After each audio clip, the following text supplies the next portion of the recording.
Yo, what is good, YouTube? It's your boy Jay-Z Bottom Lip, and today we're going to talk about wave dashing. How can I say this? This is going to be a very, very easy and short video. Okay. There is a few characters in this game that already have good backdash and forward dash movement without having to do cancels, right? And you can tell by like how fast they wave dashing out. You see how fast he's moving? This already lets you know that he has a good wave dash. Now, what I'm doing is, rather than doing a full dash, I'm canceling with R2, but I'm tapping it. I'm not holding it. So you're not doing this, which essentially you can, but if you wanted to be like better with it, I would tap it. So while you're dashing, you just tap R2. And it's not like Mortal Kombat 11 where you had to push dash dash R1 dash R1 dash R1. You don't have to do that. You could just start doing it automatically. You could even spam it if you really want to. Like you could just do the dashes and R2 at the same time, and you're eventually gonna get it. But if you want to get better at it, you just pay attention to the character's animation while you're wave dashing. You just watch how they dash, and then you just cancel it.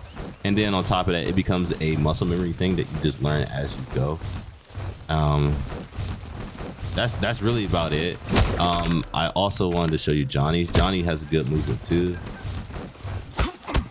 So you're going to be doing this like a lot in your opponent's face. Just the movement of this alone, like doing this in your opponent's face, throws them off because they can't really pay attention to what you're doing, or they can't really see because you're stand crouching and you're pressing R2. So it's like you like this in their face while they're on hard knockdown. It looks insane. So it's, you know, it'll look something like this, right? So let's say I did a combo.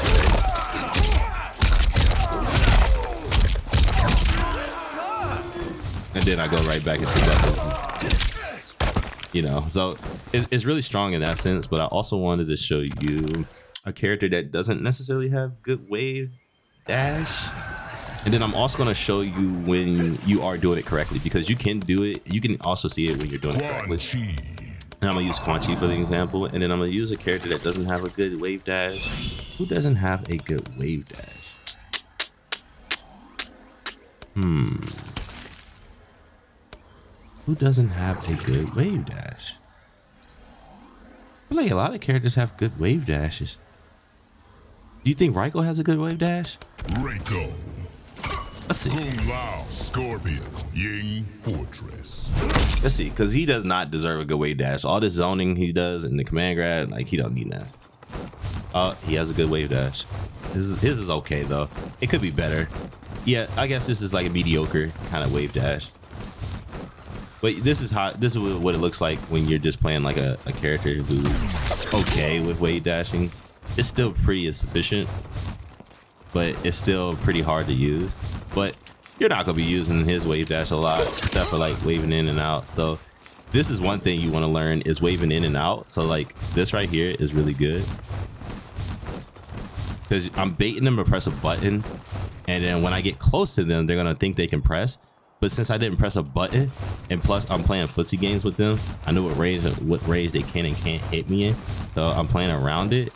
And you know, I'm just gonna destroy them for thinking that they think they know what I'm going to do. I'm actually even going to show you a video really quick of me shimmying the hell out of somebody.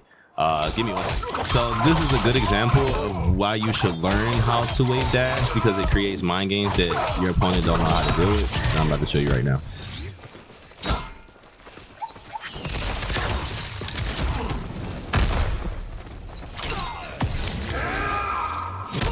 There you have it.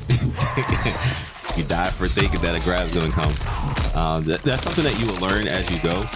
No matter what skill level you're playing against. If you're playing against someone who's really good or think they're really good, you'll learn to adapt to what they struggle with.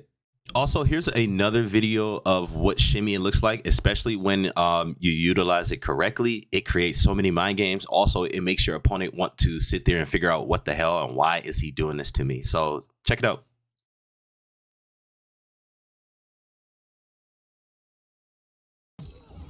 Nice reach from Tanya here, but still able to punish that forward two. Again, that is the bane of Rawliss's existence in the set so far.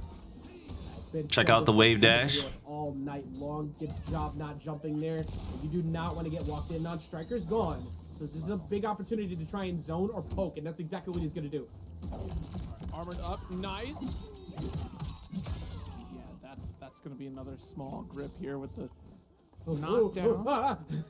Yeah, looking for that perfect space because Fatal Blow will turn the tide just a little bit here in neutral. Trying to catch a mistake out of the Rawless. shimmy. No, Rawless is just not moving on anything, but we go to the skies. But yeah, that's exactly how you want to utilize wave dashing. First, that it looked like hypothetically Jay-Z was playing with his food. So another thing that you can do too that I've learned for beginners is that Quan Chi has a skull that comes out when he's blocking. So if you'll learn to wave dash when you do it without seeing the skull pop up, because I'm canceling it, but you'll hear the sound effect of the skull coming out. But if you do it correctly, you won't see the skull. If you do it wrong, you might end up seeing a little bit of it. But like I said, you can just mash the buttons and it won't come out at all. And then you'll learn how to like do better with, you know, your wave dashing and stuff like that as you go. Especially with every character that you're maining, you'll find a way of like what you like to zone with, or like, I mean, not zone, I apologize, but more or less like how you want to wave dash with. Like some people can do long strides, short strides. It's all about how you want to do it. The thing about wave dashing, what makes it really strong is just the idea of like what it looks like animation wise to your opponent. They might not know exactly what you're trying to do, and it looks very frustrating. So, you know, this keeps you on top of your toes and your opponent trying to keep up with you and figure out like what the hell is happening. What is he about to do? Then you can go into a grab or whatever you want to do. But yeah, that's about it when it comes to wave dashing and the reason why you should want to wave dash. Like I said, always guys, I appreciate it if you guys like and comment. It means a lot to me. It's your boy JC Bottom Lip. I'm out.